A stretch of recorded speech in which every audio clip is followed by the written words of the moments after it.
I love teaching strength. So I have a bunch of sneaky little ways that I will add in strength to a yoga sequence that I'm teaching maybe in person or online.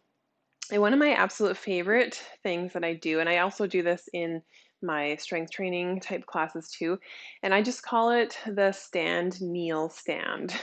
So it's super simple. It doesn't have a fancy word. I made it up, and it's very functional, which is why I love it too. And it's very challenging for a lot of people that have never really checked the strength in their legs on a unilateral type basis. So, we walk, we do things on two legs, but what happens when you need just one leg to do something? So, this is what it is. You're standing, and then you're kneeling, and then you're standing. Hence the name. Looks simple, but to a lot of people, not using their hands to get up and down is actually very challenging. And so I like to look at this from a real life perspective. So what if you have, something in your hand, you're carrying something awkward, and even climbing stairs, you have to do it one by one. But what if you dropped something and you needed to come down and pick it up and put it back in and then stand up? Or just some other variation like that. You're gardening and you have to kneel down, and you have some tools in your hand. Do you have to put your hand on your thigh and come down and put everything down, then gather everything up, and then what are you going to put your hand on to get back up? So it's functional, which is what I love about it.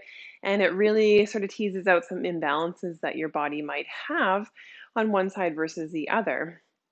So and I incorporate this into a flow just as simply like if I'm teaching a yoga class, if we're doing, say, a sun salutation, we'd come up into mountain pose and then we would just do some of these. In fact, I just taught this the other day in a in-person class that I teach locally.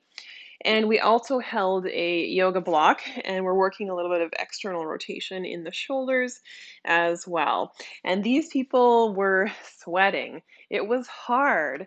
So we repeated on one leg for a certain amount of reps and then we did the other side.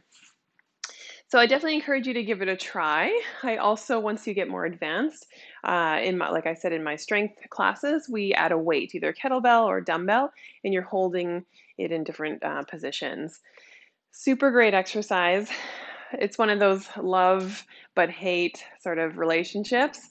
Um, if you're interested in more of those sneaky strength sort of functional movements, I teach a lot of online classes. I have a great library in my membership site. And if you're interested, you can always join my email list to find more about what I'm up to. All right, thanks. Have a great day. Give it a try and let me know in the comments. What do you think? Stand, kneel, stand.